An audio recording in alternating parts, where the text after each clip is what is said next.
What if the galaxy's fate rested in the hands of a con artist? Our hero uses every trick in the book, deception, quick thinking, and a bit of improvisation to outsmart a tyrannical alien ruler. From secret plans and dusty corridors to a dramatic showdown that could decide the fate of two worlds, this story will keep you on the edge of your seat.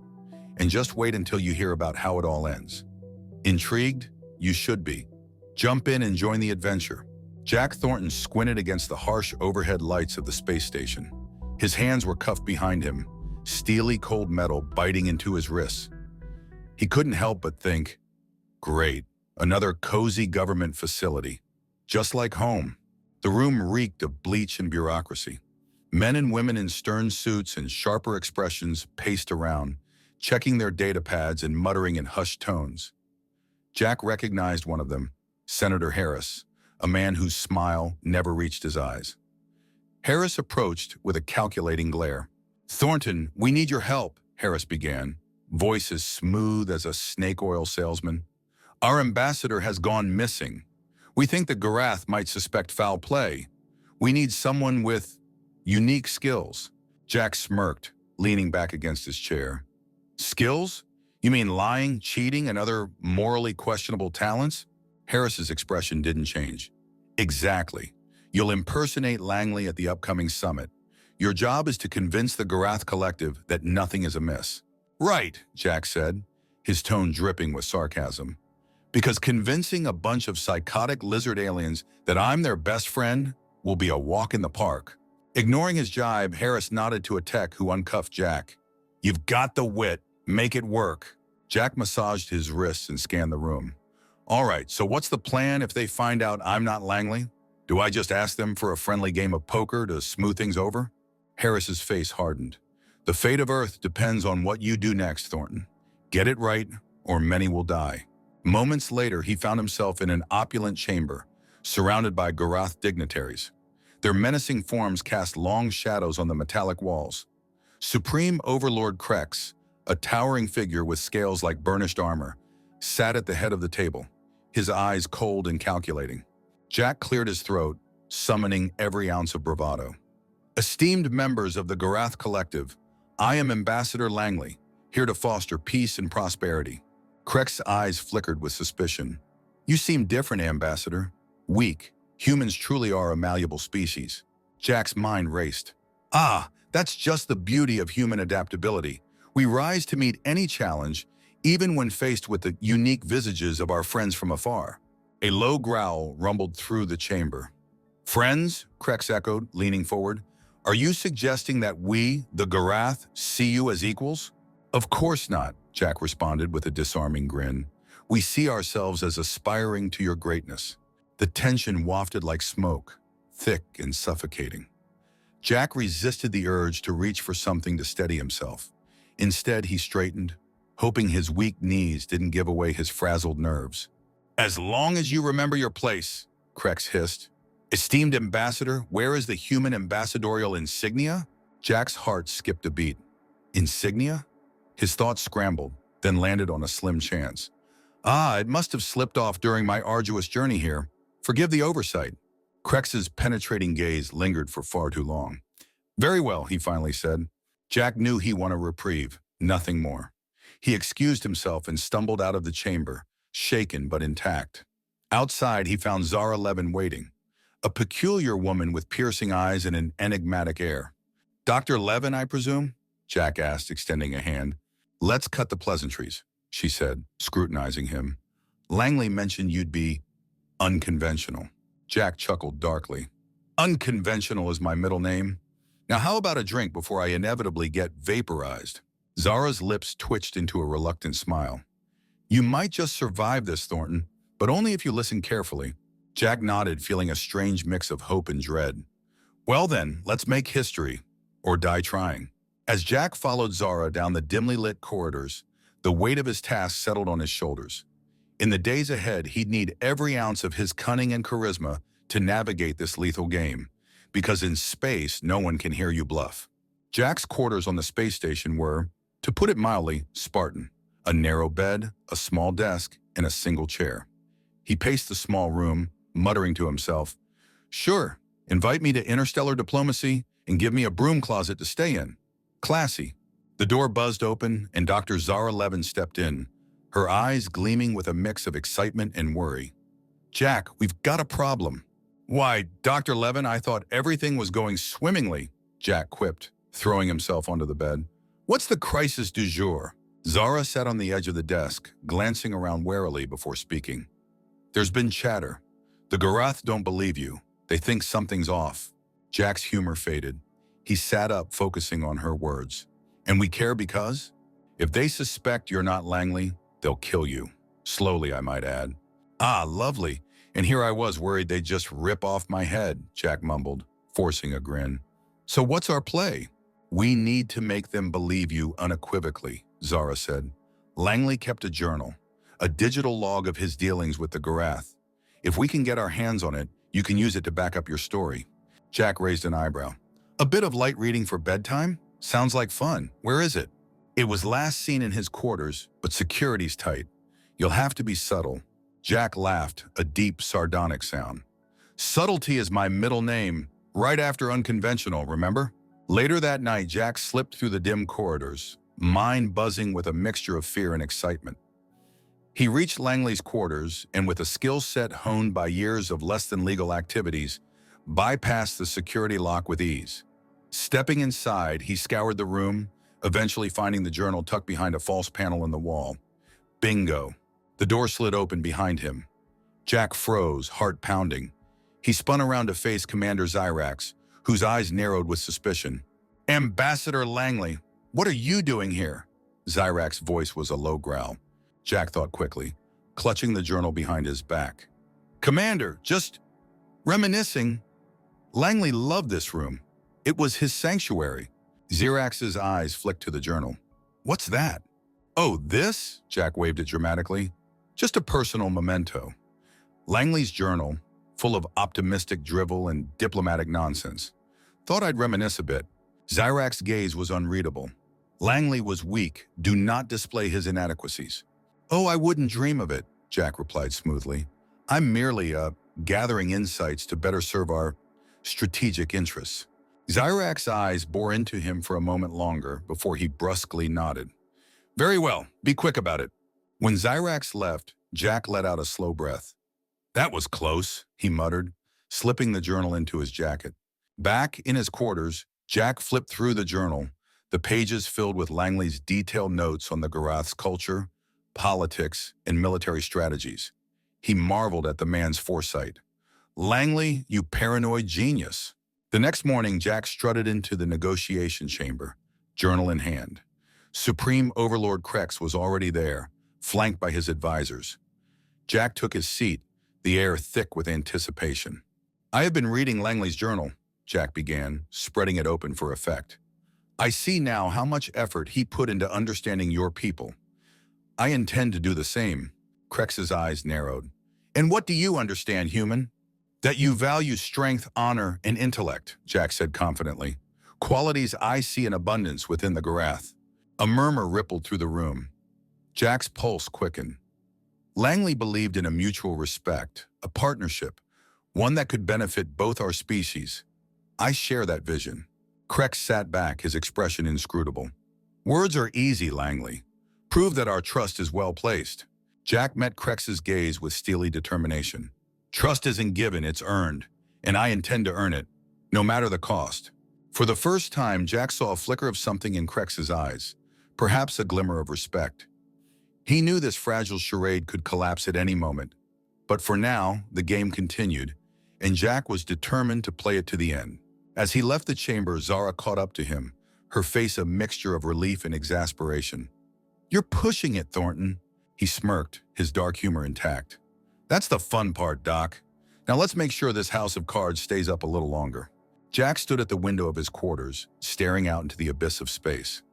Ah, the infinite void, he mused.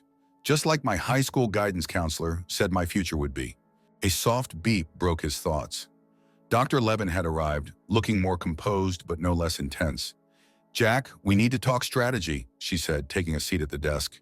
Sure thing, Doc, he replied, sitting opposite her. What's on the menu? Light sabotage or full-scale mutiny? Zara sighed, rubbing her temples.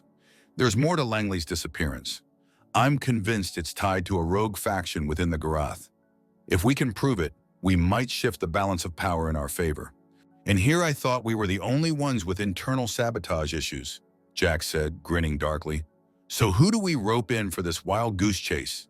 Zara leaned closer, her voice dropping to a whisper.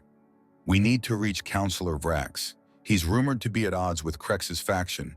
If he believes us, he might help expose the coup, Jack finished. All right then. Guess it's time for a diplomatic charm offensive. Lucky they've got me. A short while later, Jack and Zara found themselves sneaking through the dimly lit, labyrinthine corridors of the space station. Their destination? Counselor Vrax's private quarters.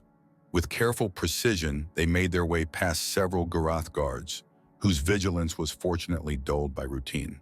Outside Vrax's door, Jack turned to Zara, smirking.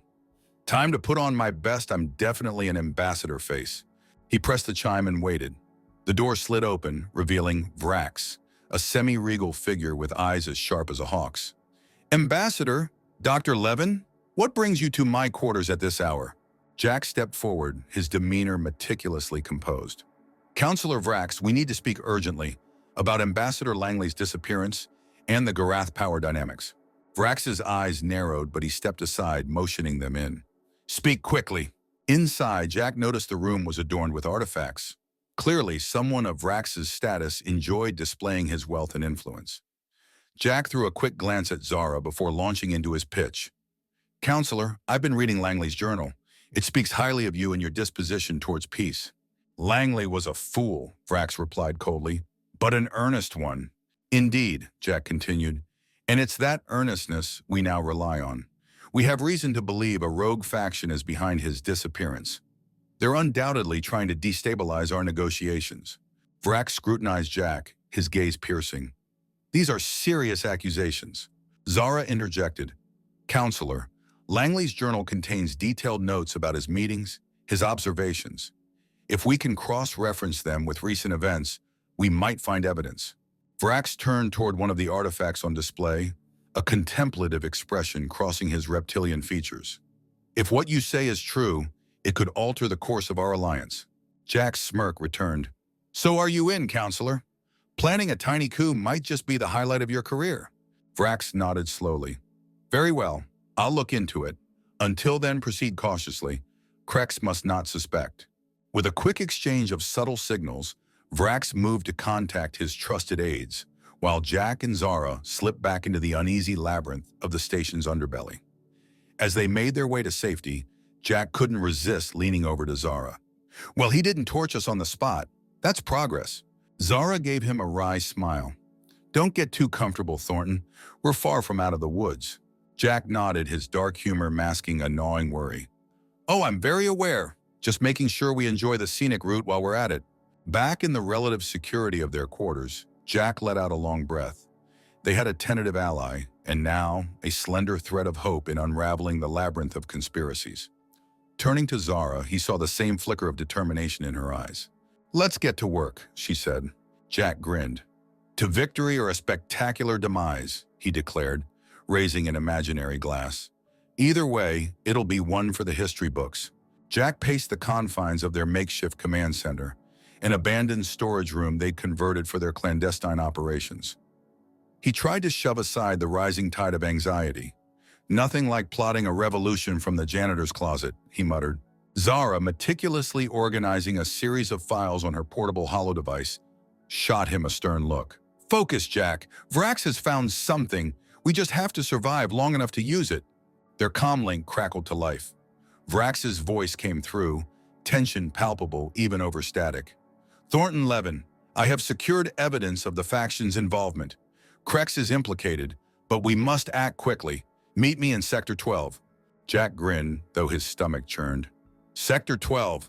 Sounds inviting. Do we need to pack bug spray? Just get here, Vrax snapped, cutting off the comm. Jack glanced at Zara, his humor masking the dread settling in his chest. Ready for another stroll through the scenic route? The corridors were eerily silent, the usual hum of station life muted. Jack's eyes darted, mind racing. Calm down, Thornton. Just another day at the office. If your office is about to be invaded by hostile aliens, Zara kept pace, her expression one of steely resolve. Stay sharp. We can't afford mistakes now. They reached the rendezvous point, a dimly lit cargo bay with crates stacked precariously high. Vrax stood waiting, his figure silhouetted against the dull glow of emergency lights. "I've found what we need," Vrax began, holding a small data chip. "This contains the communication logs, proof of Krex's betrayal." Jack stepped forward, taking the chip. "Nice work, counselor. So, what's the next step in our little rebellion?" "Public broadcast," Vrax said firmly. "We expose Krex's treachery to the collective. They'll be forced to act." Zara nodded. "Where can we access a broadcast terminal without being detected?" "There's an obsolete control room in Sector 8, Vrax replied. "Most avoid it, assuming it's non-functional." "Great," Jack said, a dark smile playing on his lips. "Let's take the road less traveled and make some history." As they navigated toward the control room, tension thickened. Jack couldn't shake the feeling of being watched. His hand hovered near the concealed blaster at his hip, fingers itching for the familiar grip. In the control room, Jack and Zara quickly accessed the old terminal. Vrax positioned himself near the entrance, eyes scanning for threats. Zara's fingers danced across the console, initializing the broadcast. Jack took a deep breath, composing himself. "Here we go. Showtime." The screen flickered to life, displaying Krex's incriminating communications. Jack's voice cut through the static, firm and commanding. "People of the Garath Collective, your so-called supreme overlord has betrayed you. This evidence shows his true intent. It's time you knew the truth." The room shuddered as alarms blared, signaling their unauthorized broadcast. Vrax's eyes widened. "They're coming. We need to hold them off." Jack turned to Zara. "Keep the feed going. I'll help Vrax buy some time." Vrax and Jack took positions at the entrance, blasters ready. The first wave of Krex's loyalists stormed in, eyes blazing with fervor. "For the collective!" they screamed, charging at them. Jack fired, each shot precise. "Guess they didn't get the memo," he quipped. Time for a hostile takeover. The battle was fierce, close-quarters combat that left little room for error. Vrax fought with calculated precision, while Jack relied on agility and wit, his dark humor surfacing even in the heat of conflict. "Have some respect. We're trying to stage a coup here." Zara's voice came through the haze of battle. "The broadcast is complete. We did it." Just as reinforcements arrived, Vrax raised his voice. "Hold your fire. Listen," he commanded, his tone brooking no argument. The loyalists hesitated as the broadcast continued to loop overhead, Krex's treachery glaringly apparent. Murmurs of uncertainty rippled through their ranks. Jack, catching his breath, stepped forward. "See? Your great leader isn't so great after all. Maybe it's time for a change." Slowly, the tension ebbed, weapons lowering as doubt took root. Vrax used the moment to rally them, his voice carrying a new authority. "Stand with us, and we can build a new future. One based on truth and honor." Jack watched as the tide turned, a dark smile of satisfaction spreading across his face. "Well, look at that. Not bad for a con artist playing dress-up." As the last of Krex's loyalists surrendered, Jack felt a weight lift. The gamble had paid off, but he knew the real work was just beginning. "All right, folks," he declared. "Let's clean up this mess and make sure the next chapter of our story is one worth telling." The aftermath of the battle left the control room in shambles. Jack glanced around, shards of equipment and scorch marks painting a grim picture. "Just another lovely day in space," he muttered, exhaustion seeping into his bones. Vrax, now a symbol of hope among the Garath, surveyed the scene with a newfound sense of purpose. "We need to secure the station and ensure Krex is apprehended. His influence must be dismantled." Jack nodded, wiping sweat and grime from his face. "Right, because if there's one thing I love more than a good fight, it's paperwork." Zara approached, her steady presence a calming force in the chaos. "Krex has barricaded himself in the command center. He's not going down without a fight." "Figures," Jack said, rolling his shoulders to ease the tension. "Well, we didn't come this far just to chicken out now. Let's finish what we started." A makeshift coalition of Garath loyal to Vrax moved through the station, securing key areas and neutralizing any remaining threats. The command center loomed ahead, heavily fortified. Jack, Zara, and Vrax took a moment to strategize, their hushed voices blending with the distant sounds of combat.